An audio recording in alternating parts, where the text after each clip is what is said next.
Picture this. One minute you're just chilling at a bar, minding your own business, and the next, a total stranger grabs your face and lays a desperate, wine-flavored kiss on you. Before you can even process that, she pulls back, whispers, "Play along, please," and introduces you as her long-term boyfriend to her parents. What the hell did I just sign up for? I was just sitting at a bar downtown on a Friday night, nursing a beer, totally ready to go home and watch some basketball. Then, this woman, a complete stranger, walked up, planted that kiss on me, and pulled back, her hands still on my shoulders, her eyes wide and pleading. "I'm so sorry," she whispered, "but I need you to play along, please." Before I could even ask what was happening, she turned around and beamed at the couple who'd just walked up behind her. "Mom, Dad," she chirped, her voice a little too bright. "This is my boyfriend, the one I've been telling you about." Her mother was this stern-looking woman, dressed in a blazer, who looked me up and down like she was mentally calculating my net worth. Her father was tall and broad-shouldered, with an expression that screamed, "I will interrogate you about your intentions." I should have said something. I should have told them this was a colossal mistake, that I'd never met their daughter, that I was just a random guy ambushed by a kiss.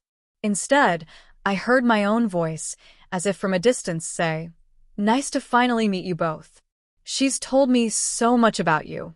The woman's grip on my shoulder tightened. I figured it was gratitude. Her mother's expression didn't change an inch. "Interesting. She hasn't told us anything about you.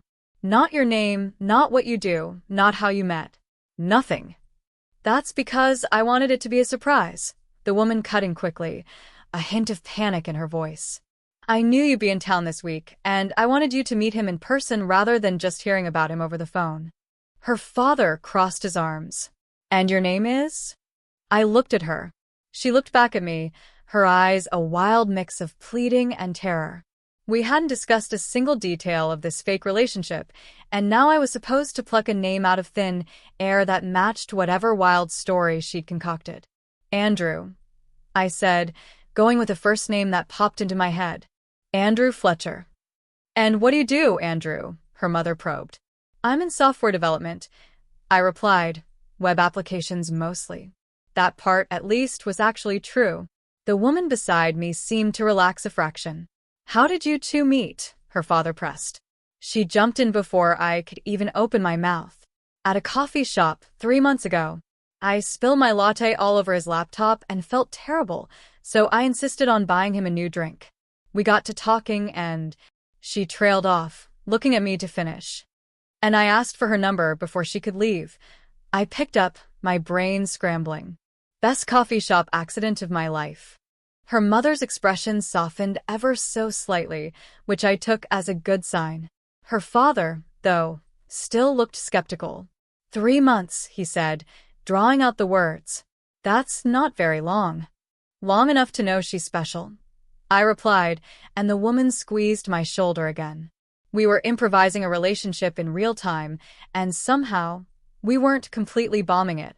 Her mother checked her watch. "We have dinner reservations in 20 minutes. I assume you'll be joining us, Andrew."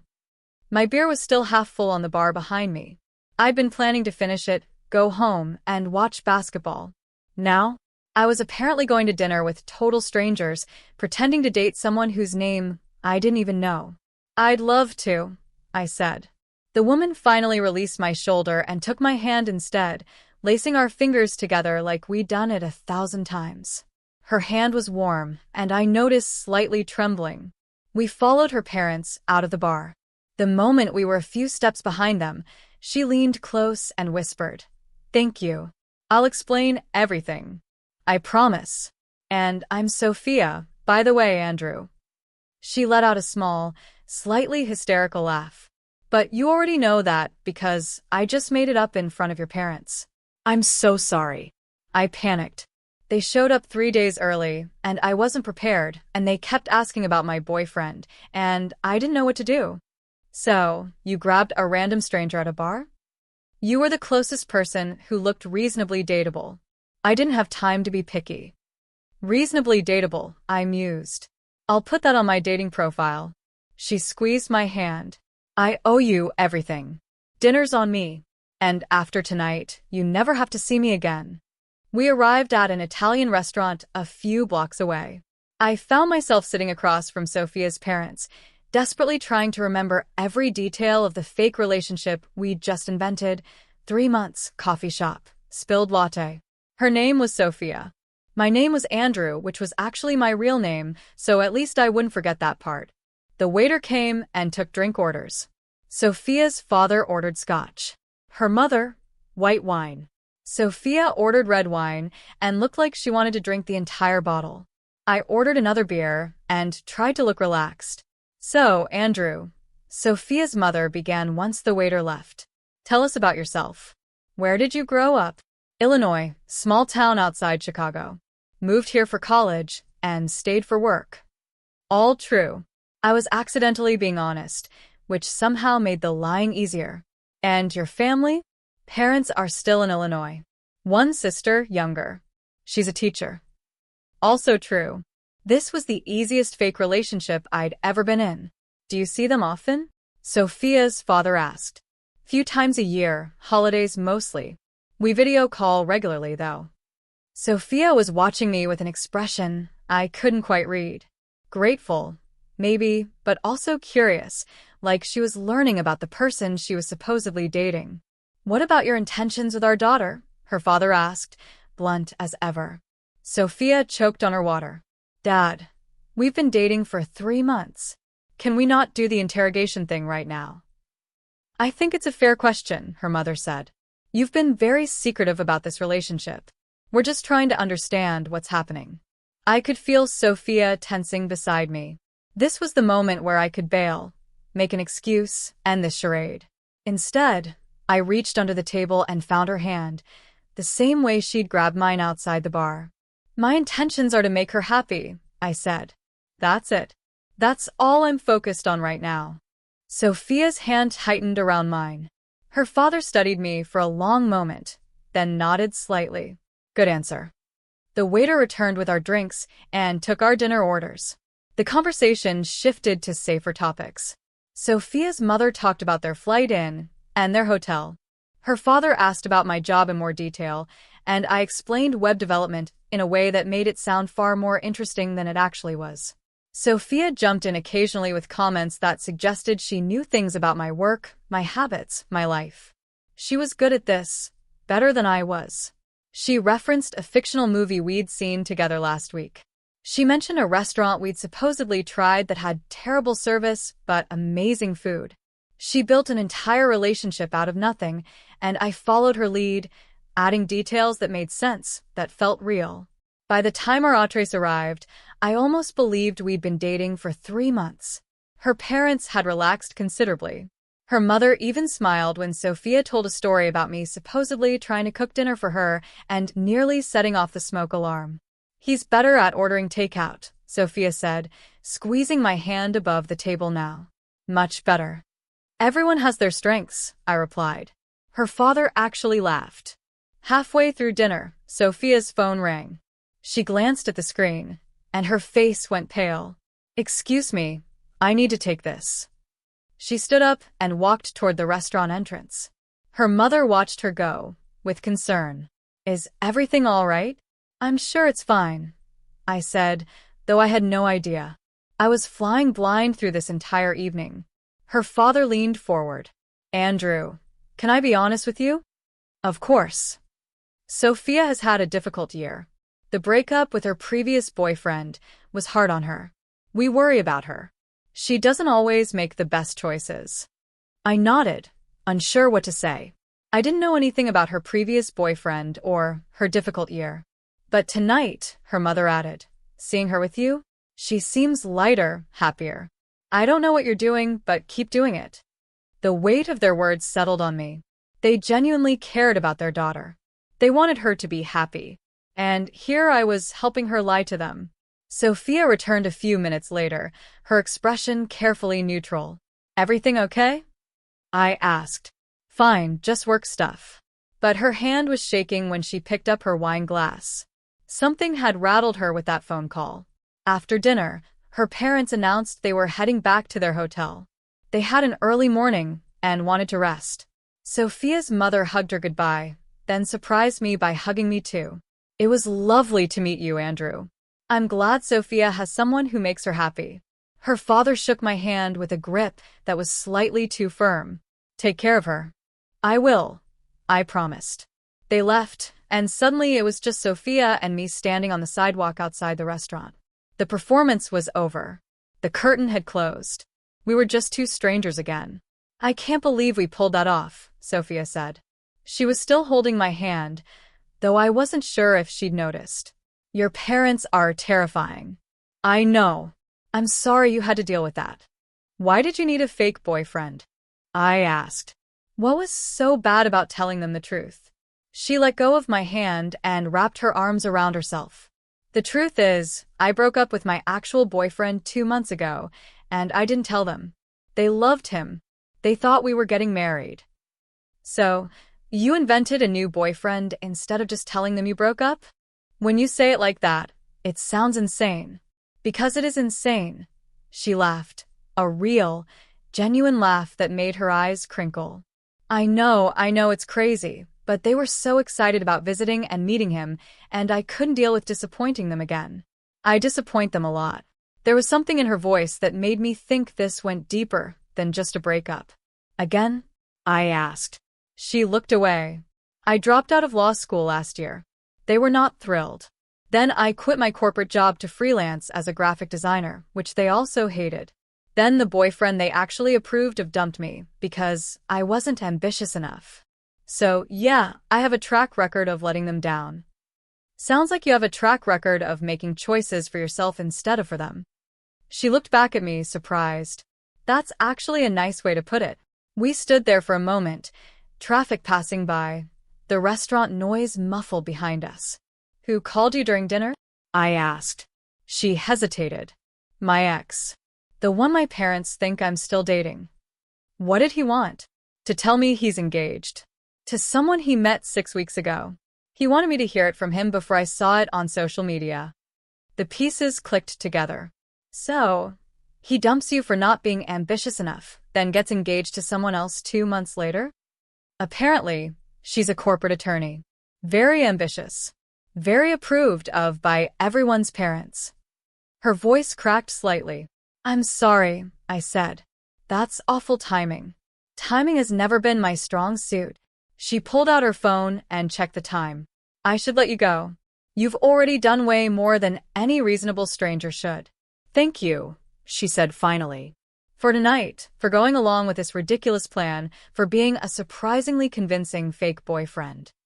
You're welcome. And for what it's worth, you're a very convincing fake girlfriend. She smiled. Can I buy you a real drink to make up for kidnapping you from that bar? I should have said no. I should have gone home. The night was over. The favor was done, and we could both move on.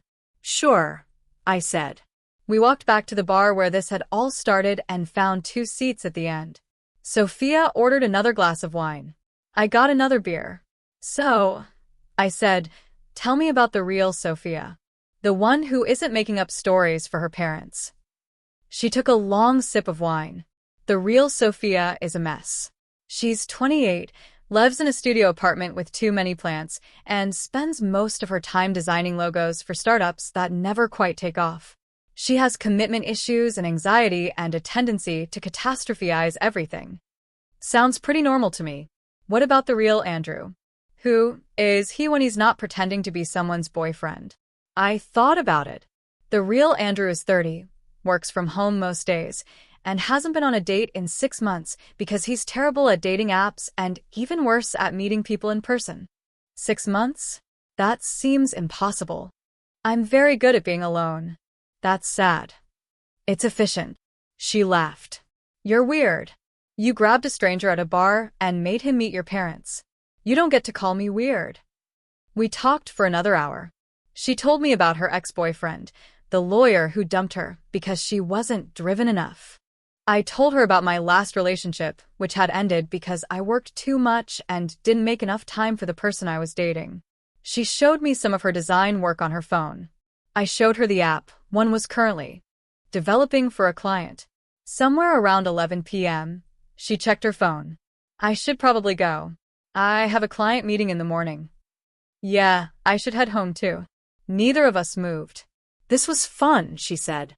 The dinner was stressful, but this part was actually really nice. We should do it again. Without your parents. She looked at me surprised. Are you asking me on a real date? Maybe. Is that weird, given how we met? It's extremely weird, but also kind of perfect. She pulled out her phone. Give me your number. Real number this time. I gave it to her, and she texted me immediately. The message said, "Hi, it's your fake girlfriend." I saved her contact and sent back, "Hi, it's your fake boyfriend who wants to be your real boyfriend." She read it and grinned. That's very forward. I spent 3 hours convincing your parents I'm dating you. Might as well make it real. We left the bar together. She hugged me goodbye on the sidewalk, and it felt different from earlier, less desperate, more genuine. Text me, she said. I will. I watched her walk to her car, and I couldn't stop smiling. I'd started the night planning to watch basketball alone. I was ending it with a phone number and a date with someone I'd met in the strangest possible way. I texted her when I got home. Made it back safely. Your parents didn't follow me. She responded immediately. They liked you. My mom texted me saying, he seems like a good influence. Should I be worried that I impressed your terrifying mother? Very worried. She's already planning our wedding. I laughed out loud in my empty apartment. We texted for another hour before finally saying goodnight. The next morning, I woke up to a message from Sophia. Coffee? I promise not to spill it on your laptop this time. We met at the same coffee shop she'd invented for our fake origin story. She was wearing jeans and a sweater, her hair down instead of the styled way it had been last night. She looked more relaxed, more herself. Hi, fake boyfriend, she said when I walked up. Hi, fake girlfriend. We ordered coffee and found a table by the window.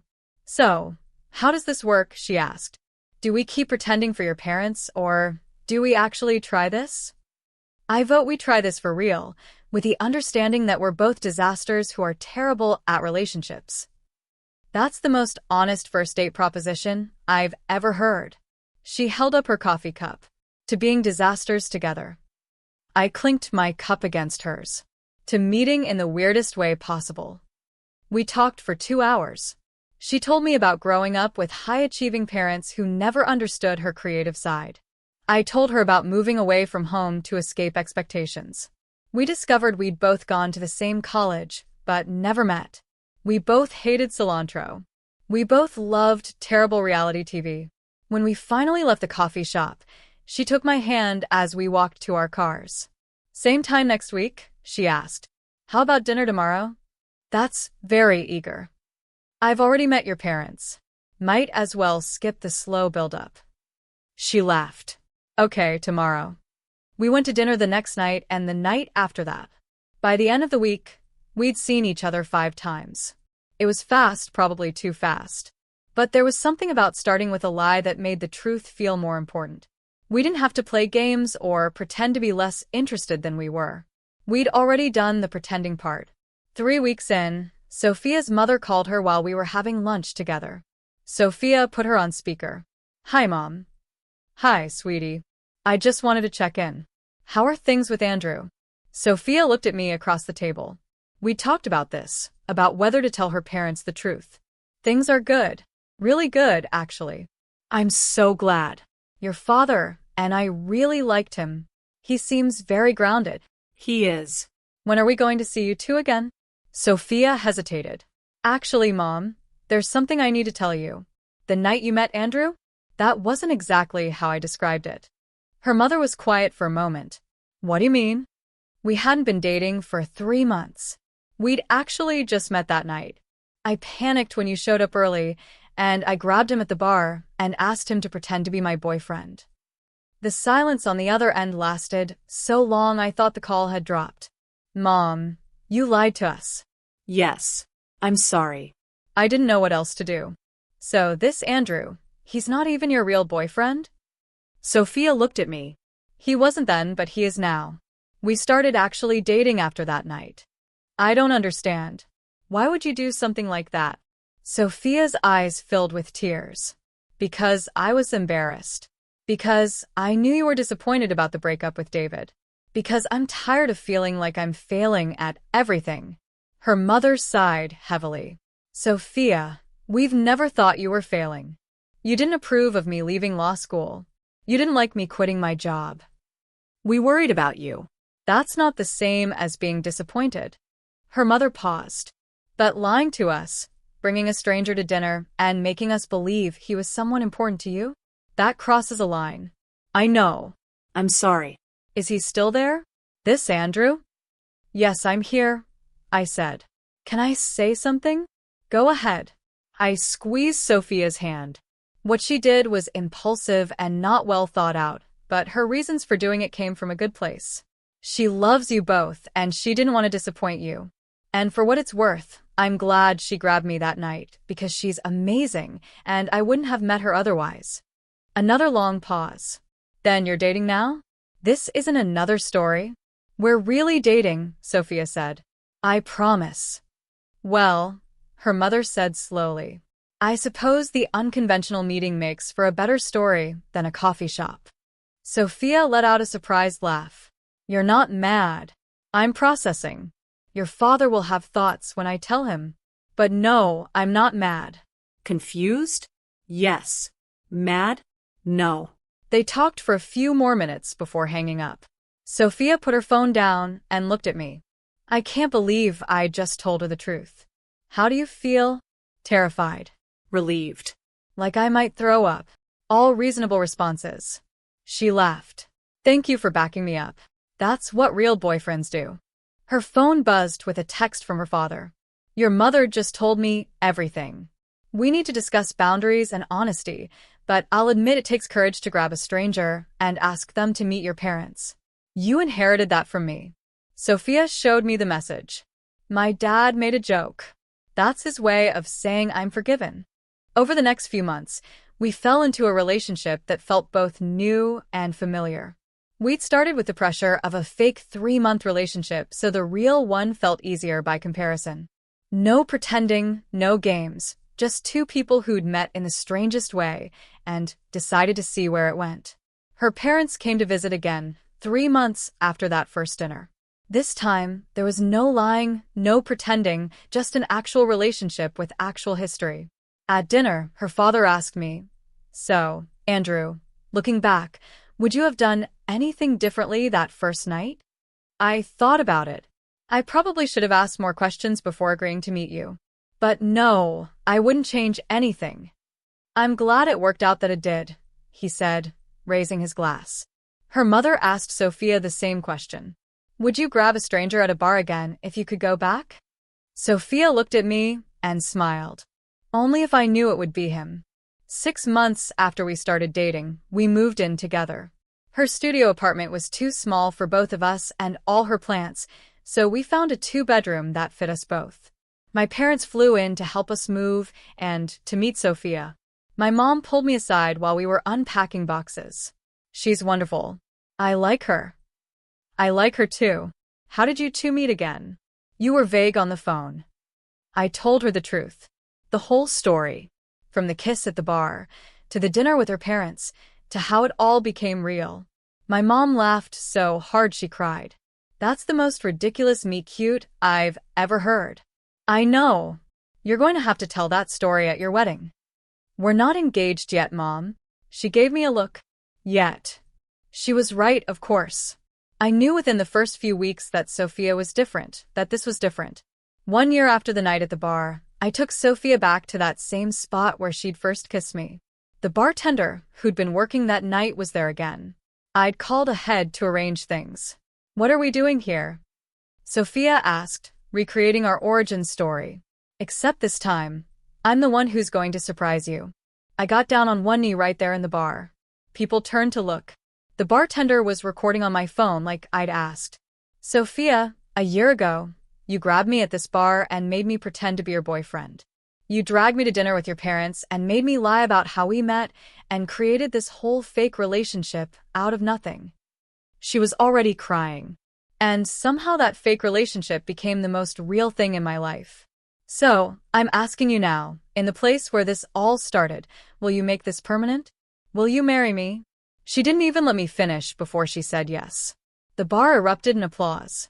The bartender handed me my phone with the video. Sophia pulled me up and kissed me the same way she had that first night. Desperate and real and perfect. The engagement brought a new challenge, planning a wedding while explaining to every vendor how we met. So, you grabbed him at a bar and made him meet your parents? Our wedding planner asked, trying not to laugh. Basically, Sophia said. And then you actually started dating? We figured we'd already done the hard part.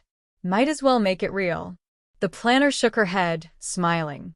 That's either the most romantic or most insane thing I've ever heard. Can it be both? I asked. For our engagement photos, we went back to that bar. The photographer had us recreate the moment Sophia grabbed me, complete with a shocked expression on my face. These are going to be interesting wedding photos, the photographer said. Good, Sophia replied. Normal is overrated. We sent the engagement announcement to friends and family with one of those photos and a caption that read, started with a lie, ended with a yes. My college roommate called me immediately. Dude, this is the girl from the bar story? You're actually marrying her? I am. That's insane. I know. I love it. Can I tell that story at your wedding? Everyone's going to tell that story at my wedding. And they did. At our rehearsal dinner, person after person stood up and shared their version of hearing about how we met. My sister talked about my frantic phone call that night, how confused I'd sounded trying to explain what had just happened. Sophia's best friend talked about the panicked text she'd received. I just grabbed a random guy at a bar and made him meet my parents. What is wrong with me? Her parents gave a joint speech about how skeptical they'd been, how betrayed they'd felt when they learned the truth, but how glad they were that Sophia's impulsive decision had led to something real. We've learned that sometimes the path to happiness isn't straightforward, her mother said. Sometimes it involves lying to your parents and grabbing strangers at bars. We don't recommend it, but we can't argue with the results. The day of the wedding arrived faster than I expected. I stood at the altar, watching Sophia walk down the aisle and thinking about how a year and a half ago, I'd been a stranger to her. Someone she'd grabbed out of desperation. Now she was about to become my wife. During my vows, I said, Sophia, when you kissed me at that bar, I had a choice. I could have said no. I could have walked away. I could have told your parents the truth. But something made me say yes. Maybe it was your eyes. Maybe it was the wine on your breath. Maybe it was the universe telling me to take a chance. Whatever it was, I'm glad I listened, because saying yes to one night of pretending led to a lifetime of something real. I had to pause because my voice cracked. You taught me that sometimes the best things come from the worst plans. That sometimes courage looks like desperation. That sometimes the person you're meant to be with shows up in the strangest way. Sophia was crying. Half the audience was crying. I love you. I loved you when you were a stranger pretending to be my boyfriend. I love you now as the person I know better than anyone. And I'll love you tomorrow and every day after as your husband. When it was Sophia's turn, she pulled out a folded piece of paper. I wrote vows, she said. But now I want to say something different. She looked at me. Andrew, I was terrified the night I grabbed you. Terrified of disappointing my parents. Terrified of being alone. Terrified of admitting I'd failed at another relationship. So, I did the most impulsive thing I've ever done. I grabbed a complete stranger and made him my fake boyfriend. She laughed through her tears. And you said yes. You didn't question it. You didn't run away. You just said yes and followed me to dinner and met my terrifying parents and played along with my insane lie. She wiped her eyes. But the thing is, I wasn't just scared that night. I was also hopeful. Because when I looked around that bar for someone to grab, I saw you. And something in me said, him. Not because you were the closest. Okay. Partially because you were the closest, she admitted, and everyone laughed, but also because you looked kind. You looked like someone who might say yes. You looked like someone who might understand. She took my hands. And you were. You are. You understood my panic and my lies and my messy relationship with my parents.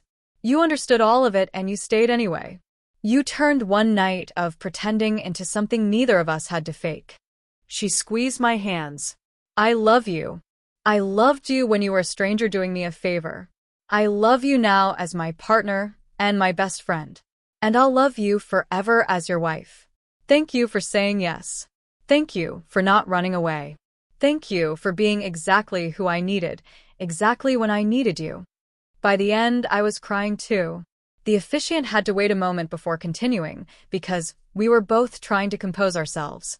When he finally pronounced us married, the entire room erupted. We kissed, and it felt both like that first kiss at the bar and completely different. At the reception, the bartender from that night showed up as a surprise guest. Sophia had tracked him down and invited him weeks ago. He raised a glass during the toasts. I've been bartending for 15 years and I've seen a lot of weird stuff. But watching this woman grab this man and kiss him out of nowhere, then watching them pretend to know each other for her parents, that was top 5 weirdest things I've ever witnessed. Everyone laughed. But you know what? I've also never seen two people look at each other the way these two did. Even that first night, when they were pretending, there was something real there from the start. They just had to figure it out. He raised his glass higher. To Andrew and Sophia, may your marriage be as unexpected and perfect as your first meeting. We danced until our feet hurt. We took photos with everyone we loved. We cut a cake that had a tiny fondant figure of a couple at a bar on top, complete with a woman grabbing a man's face. Sophia's idea, obviously.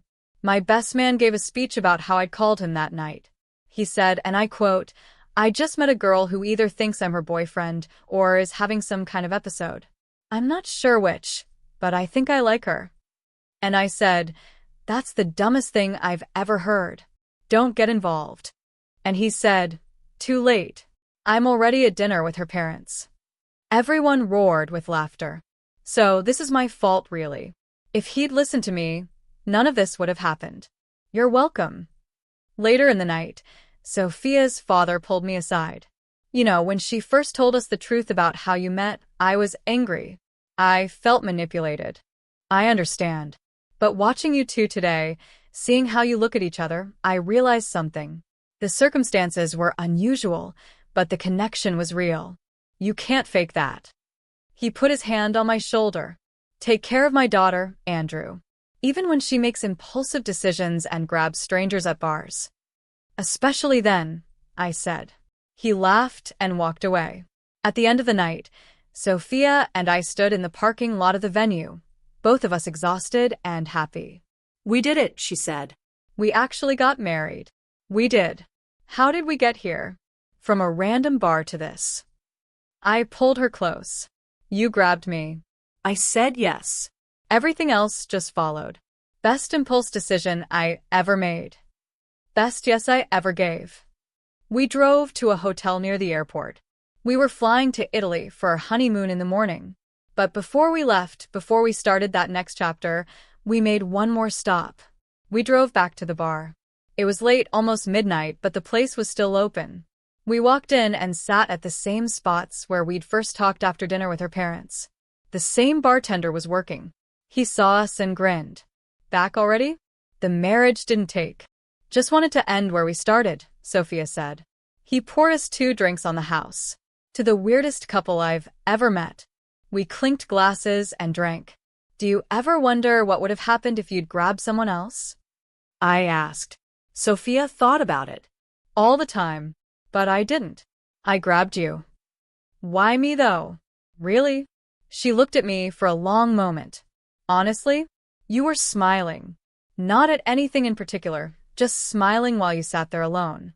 And I thought, that's someone who's okay with himself. That's someone who might be okay with me, too. I wasn't that okay with myself. Neither was I. But we figured it out together. We finished our drinks and left the bar one last time as a married couple. As we walked to the car, Sophia stopped and looked back at the entrance. Thank you, she said. For what? For being at that bar. For being the person I grabbed. For saying yes when you could have said no. I kissed her. Thank you for grabbing me. We flew to Italy the next morning. We spent 2 weeks eating pasta and drinking wine and exploring cities neither of us had been to before. On our last night in Rome, We sat at a restaurant overlooking the city. Sophia pulled out her phone. My mom texted me earlier. She said she's been thinking about our story, and she said, "Sometimes the best things come from our worst moments." I reached across the table and took her hand. "Your mom's pretty smart. Don't tell her that. She'll never let me forget it." We flew home and moved into our apartment as a married couple. We hung our wedding photos on the walls, including the ones from the bar where we met. Friends who visited always asked about those photos. We told the story every time, and it never got old. 6 months after the wedding, Sophia got a call from a podcast that focused on unusual love stories. They'd heard about us through a mutual friend and wanted to interview us. "Should we do it?" she asked. "Why not? We've already told everyone we know." We spent an hour on the podcast telling our story. The host kept laughing in disbelief. "So, you just grabbed him without any plan?" "Without any plan," Sophia confirmed. "And you just went along with it?" he asked me. I did. Why?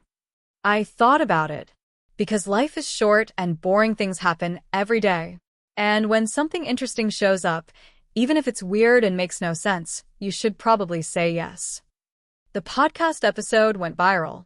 We started getting messages from strangers telling us they loved our story, that it gave them hope, that it made them believe in taking chances. One message stood out. It was from a woman who said she'd been at that same bar the night Sophia grabbed me. She'd seen the whole thing. "I watched you two at dinner through the restaurant window across the street. I was waiting for my own date, who never showed up. I was feeling sorry for myself, but then I saw you two, and I thought, at least someone's having an interesting night." "I had no idea what I was actually watching," she continued. "Reading about how you ended up married made me realize that sometimes what looks like chaos from the outside is actually the beginning of something beautiful. Thank you for sharing your story." Sophia cried when she read it. "We affected a stranger." "We did. That's insane." Everything about us is insane. A year after our wedding, we went back to the bar on our anniversary. It had become a tradition. The bartender saw us coming and already had our drinks ready. "The anniversary couple," he said, setting down a beer for me and wine for Sophia. "Year 1. How's married life?"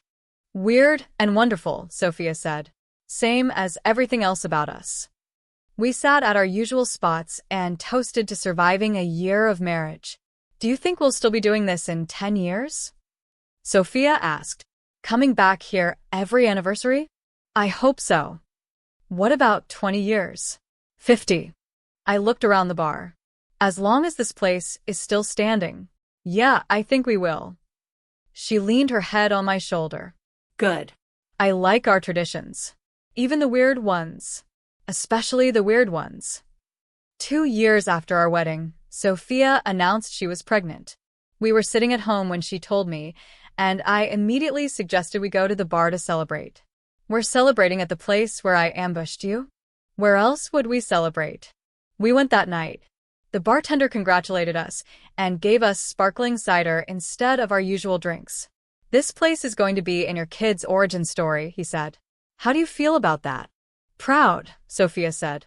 "Our kid is going to have the weirdest how did mom and dad meet story of anyone in their class." When our daughter was born, we named her Grace.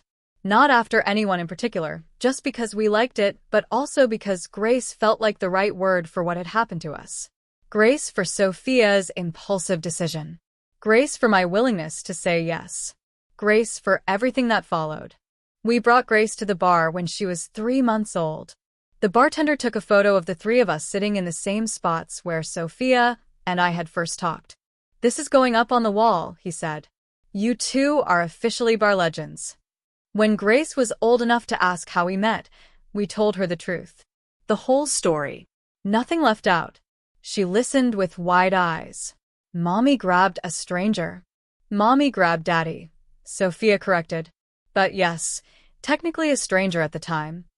"That's silly." "It is silly," I agreed. But it worked out. As Grace grew up, she loved hearing the story. She'd ask us to tell it at bedtime, adding more questions each time. What if Daddy said no?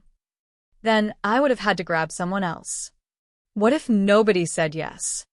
Then I would have had to tell Grandma and Grandpa the truth. Would that have been bad? Sophia and I exchanged a look. It would have been honest, I said, which is usually better than lying, even if it's scarier. When Grace was 7, she had to do a project for school about her family. She insisted on including the story of how we met, complete with illustrations she drew of Sophia grabbing my face at the bar. Her teacher called us in for a parent conference. Grace's project was unique, she said carefully. She says you two met because her mother grabbed you at a bar and made you meet her grandparents. That's accurate, Sophia said. The teacher didn't quite know how to respond. It's unconventional. That's one word for it, I said. But it's the truth. We tell Grace honest stories, even the weird ones. The teacher smiled.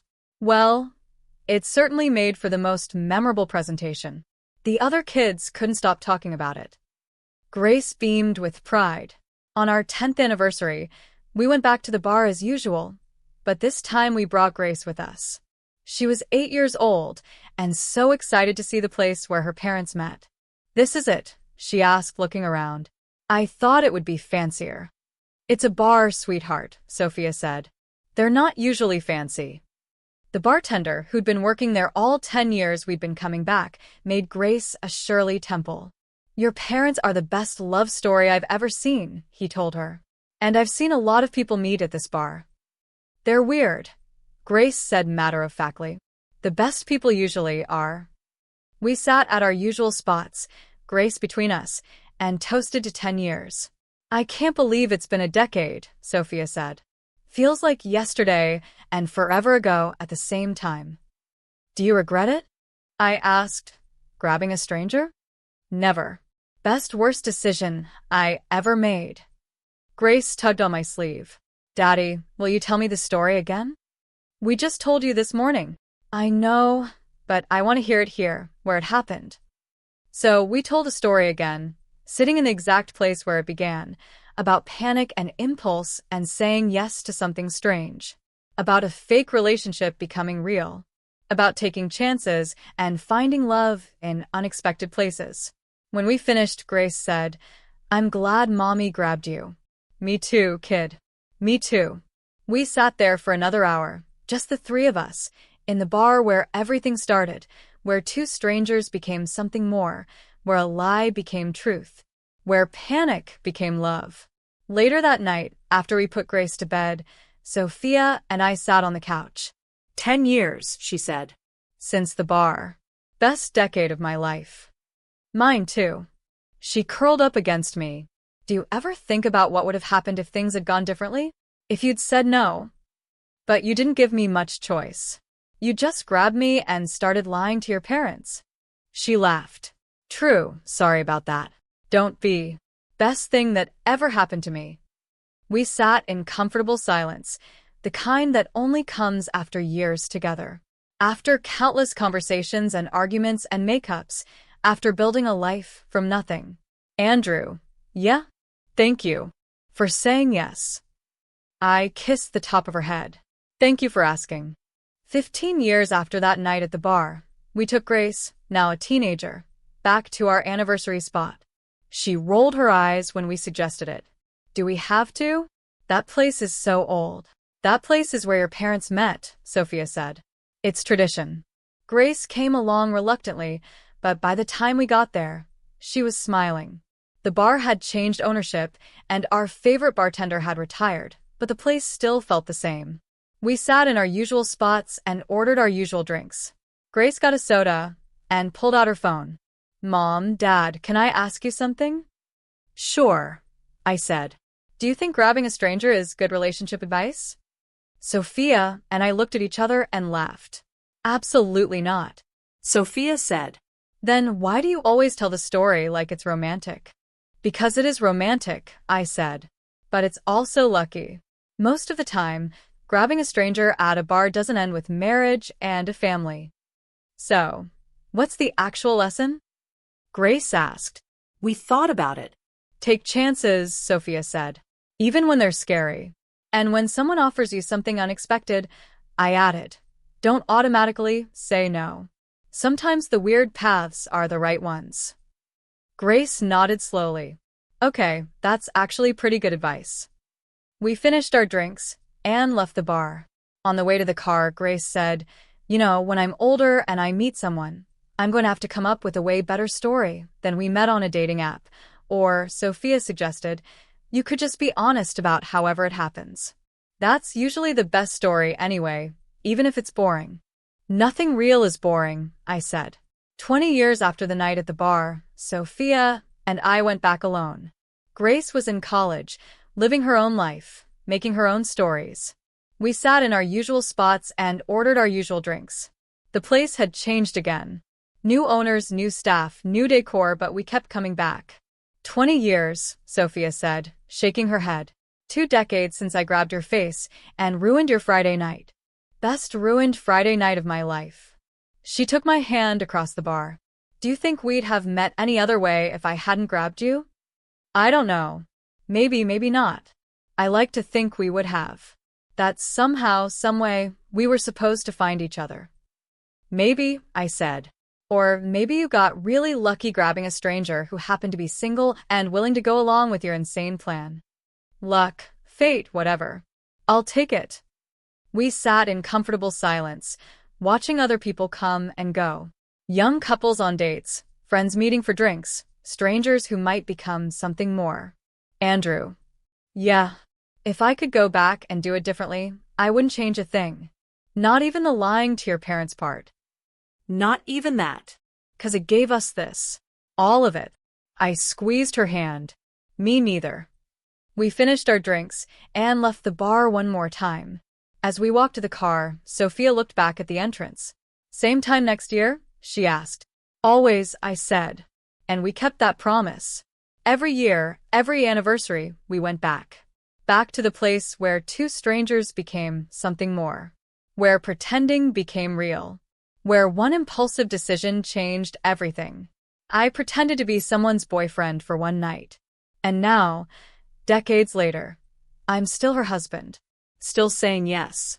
Still grateful she grabbed me at that bar. Still living the best unexpected life I could have imagined. Have you ever had a moment where an unexpected, wild decision led to something truly profound? Or met someone in the most bizarre way possible that turned into something real? Share your stories down in the comments. I'd love to hear them.